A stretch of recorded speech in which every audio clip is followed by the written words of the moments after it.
नमस्कार दोस्तों, मेरे YouTube चैनल में। तो दोस्तों, आज का प्रश्न है, ट्रैवल एजेंसी की परिभाषा दीजिए।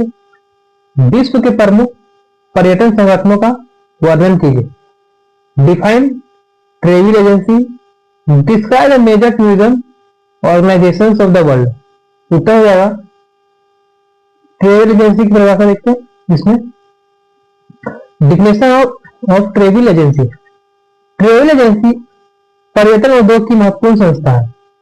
पर्यटन को प्रोत्साहन व विकास में इनका योगदान उल्लेखनीय है। निम्न परिभाषाओं से इसके कार्यों व दायित्वों का बोध होता है। ट्रैवल एजेंसी वह संस्था है जो पर्यटकों, क्रेताओं एवं विक्रेताओं के बीच विकास में उनका योगदान उल्लेखनीय है। निम्न परिभाषाओं से इसके कार्यों व दायित्वों का बोध होता है। ट्रैवल एजेंसी लाभ आधारित संस्थाएं हैं जो कि यात्रियों की पर्यटन यात्रा को संगठित करने व सुविधाएं प्रदान करने के उद्देश्य से स्थापित की जाती है। ठीक है। ट्रैवल एजेंसी निजी क्षेत्र में पर्यटन को संगठित करने वाली सबसे महत्वपूर्ण संस्था है। यह किसी भी देश एवं पर्यटन स्थल की पर्यटन गतिविधियों के विकास एवं प्रोत्साहन एवं निर्णायक भागीदारी निभाती है।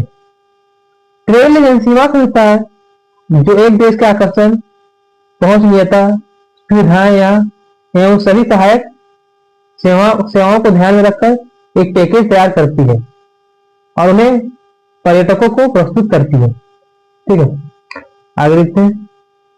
एक प्रत्याशित ट्रैवल एजेंसी उसे कहते हैं जो यात्रा टिकटों, रेल, वायु, सड़क एवं समुद्र की व्यवस्था करती है। यात्रा प्रपत्रों, पासपोर्ट, वीजा एवं यात्रा से संबंधित अन्य सभी आवश्यक प्रपत्र, आवश्यक सुविधाएं, मनोरंजन एवं आमोद प्रमोद तथा पर्यटन संबंधी अन्य सभी आवश्यक सेवाएं पर्यटकों को सुलभ कराती है। यह सभी सेवाएं एजेंसी प्रमुख आपूर्तिकर्ताओं से प्राप्त करती है। यह यात्रा बीमा, विदेशी मुद्रा की व्यवस्था करती है। स्पष्ट है कि ट्रैवल एजेंसी पर्यटन का मेरुदंड है, बैकबोन है। इन कार्यों की क्षमता पर ही राष्ट्र की प्रतिष्ठा, इमेज का निर्माण होता है। इन एजेंसियों ने पर्यटन को व्यापार का रूप दिया है।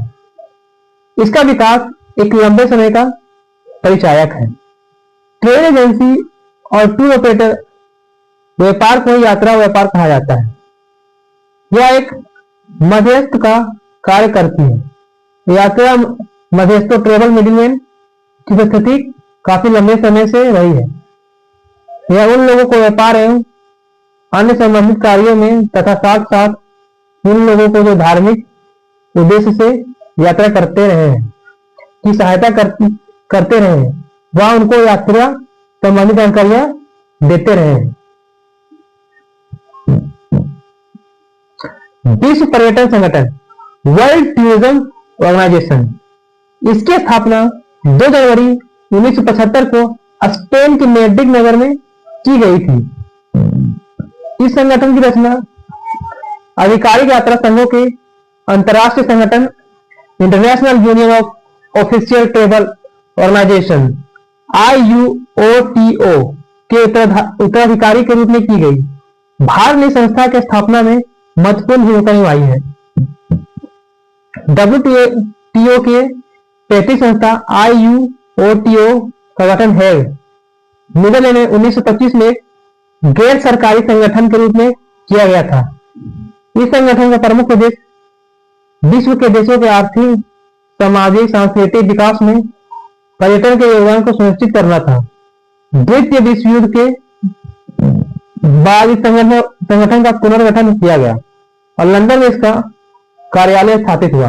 बाद में इसका मुख्यालय जेनेवा में स्थापित कर दिया गया।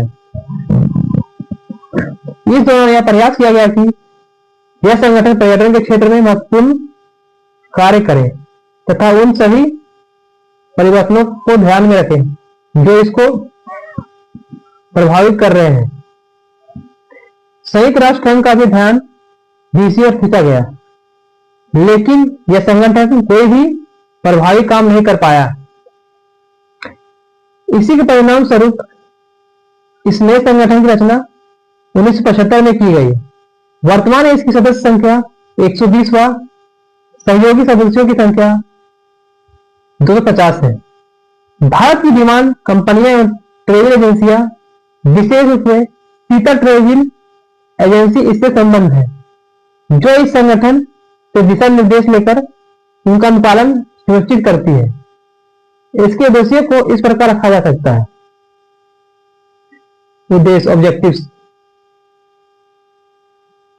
पहला है पर्यटन का विकास एवं प्रोत्साहन इस दृष्टि से किया जाए कि वह विश्व के देशों के आर्थिक विकास में महत्वपूर्ण भूमिका निभा सके। दूसरा, अंतर्राष्ट्रीय समझ पैदा करना। तीसरा है परस्पर शांति, सद्भावना एवं समृद्धि की भावना पैदा करना।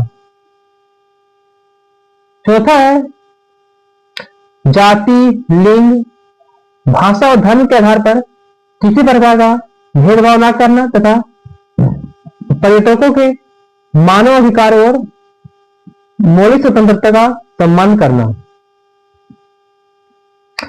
पांचवा है विकासशील देशों में पर्यटन को बढ़ावा देना। ठीक है। उपरोक्त उद्देश्यों को ध्यान में रखकर यह संगठन निम्न कार्य करता है। पहला है तकनीकी सहयोग, टेक्निकल कोऑपरेशन।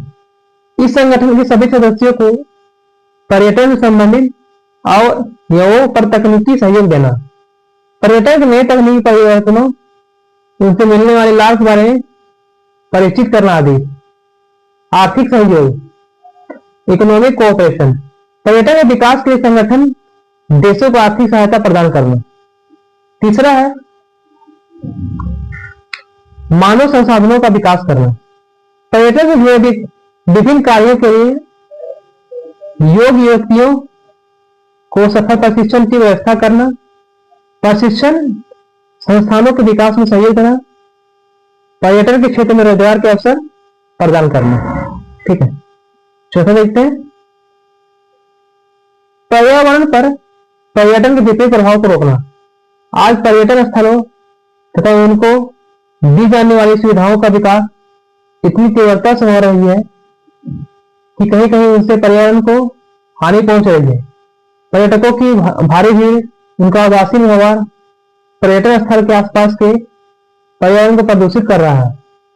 ऐसी स्थिति में संगठन उचित दिशा निर्देश देता है ताकि पर्वतीय क्षेत्र, समुद्री तट, नदियां, जलप्रपात आदि की प्राकृतिक सुंदरता को कोई हानि ना पहुंचे। पर्यटन के क्षेत्र में आने वाली बाधाओं को दूर करना और पर्यटकों को हर संभव सहायता देना, उनके यात्रा प्रबंधों को सरल बनाना, आसन सुविधा का विस्तार, उनके स्वास्थ्य व सुरक्षा पर ध्यान देना आदि। छठा है पर्यटन की विपणन नीतियों, मार्केटिंग पॉलिसीज पर समय समय पर दिशा निर्देश देना। यह आखिरी है सातवां, विश्व पर्यटन से संबंधित प्रचार सामग्री, आंकड़ों, प्रशिक्षण संस्थानों के बारे में प्रकाशन कार्य को देखना। अब तक यह संगठन इस प्रकार के 10 से अधिक प्रकाशन प्रस्तुत कर चुका है।